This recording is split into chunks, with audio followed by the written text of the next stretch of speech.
நம்முடைய எம்எல்ஏ உள்ளிட்ட நவீன் சார், திருப்பதி அண்ணன், முன்சாமி அண்ணன், கழக நிர்வாகிகள், நம்முடைய முதல்வர் உள்ளத்தில் குடிகொண்டிருக்கும் இளைஞர்கள், இளம் பெண்கள் உள்ளிட்ட அனைவருக்கும் இந்த நேரத்தில் காலை வணக்கத்தை தெரிவித்துக் கொள்கிறேன். நம்முடைய மாண்புமிகு முதலமைச்சர் அவர்கள் கடந்த ஆட்சியில் பிரச்சாரத்துக்கு நிறைய அனுமதிக்கல. நிறைய பக்கம் அவருக்கு சவுத் சைடில் நம்ம சைடில் ரொம்ப நிறைய பக்கம் அவருக்கு அனுமதி கொடுக்காதனால நமக்கு ஒரு 108 இடம் கிடைக்கப்பட்டது. அதிகமான வாய்ப்புகள் கொடுத்ததுனா 200 இடத்துக்கு மேலே நிச்சயமாக நம்ம ஜெயிச்சிருக்கோம். அதெல்லாம் தாண்டி அவருடைய ஆற்றலுக்கு முயற்சியில் சிறப்பான ஆட்சியை கொண்டு வந்துள்ளார். இந்த ஆட்சி இன்னும் 20 ஆண்டு காலம் தொடரும்.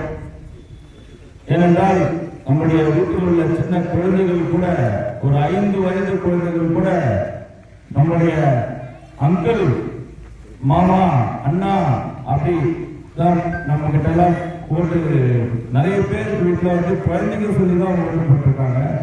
அதை நம்ம மாண்புமிகு முதல்வரே அதை பெருமையாக சொல்லியிருக்காங்க.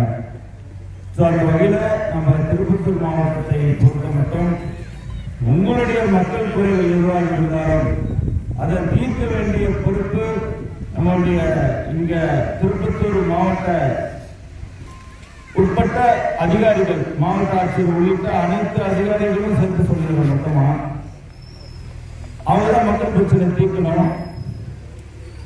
அவங்கள வேலை எப்படி வாங்குறது அப்படின்னு பார்த்தீங்கன்னா, நம்ம 4 சட்டமன்றத்தில் 2 இடம் திமுக, 2 இடம் ஏடிஎம்கேவும் 1 இடம் திமுகவும் இருக்கு.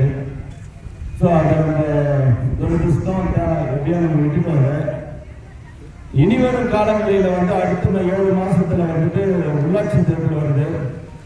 நிச்சயமா 4 நகராட்சி உள்ளிட்ட அனைத்து ஊராட்சிகளிலும் நம்மளுடைய டிவிகே தான்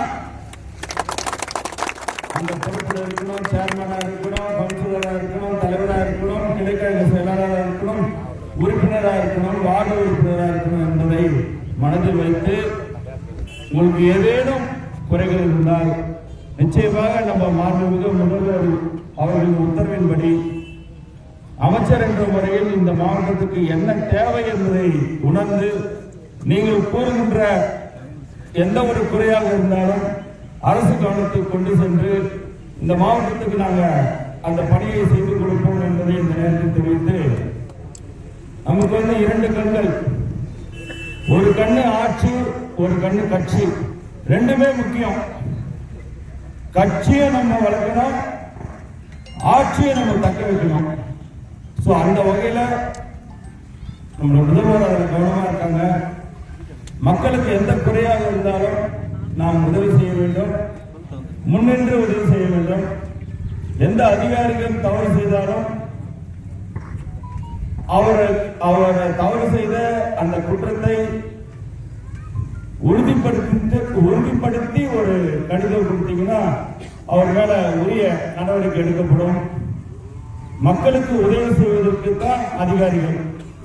அந்த உதவி செய்யவில்லை அவர் என்று உண்மையான அறியப்பட்டால் நீங்கள் அதை உடனடியாக ஆதாரத்துடன் நீங்க நம்மளுடைய எம்எல்ஏ, மாவட்ட செயலாளர், கிளைக்கழக நிர்வாகிகள், உங்க எல்லாருக்கும் அந்த அதிகாரம் உண்டு. ஸ்ட்ரெயிட்டா என்கிட்ட தான் ஒன்றும் அவசியம் கிடையாது. அவங்க நம்ம ஒன்றிய கழகத்துக்கிட்ட ஒன்றிய செயலாளர்கிட்ட சொல்லுங்க, அவங்க மாவட்ட செயலாளர்கிட்ட சொல்லுவாங்க. எப்படியாவது நம்ம தலைமைக்கு சேர்ந்துடும். தலைமைக்கு சேர்ந்த பிறகு நம்மளுடைய மாண்புக்கு நம்முடைய பொதுச் செயலாளர் அவர்கள் அவருக்கு மாநிலம் ஃபுல்லா அவர் கண்காணிக்கிறார். அவர் அங்கதான் சென்னையில் இருந்தாலும் கூட இங்க என்ன நடக்குதுன்னு சொல்லிட்டு அவர் அங்கிருந்து கண்காணிக்கிறார் பொதுச் செயலாளர். அப்பேற்பட்ட இந்த கட்சியை வளர்க்கறதுக்கு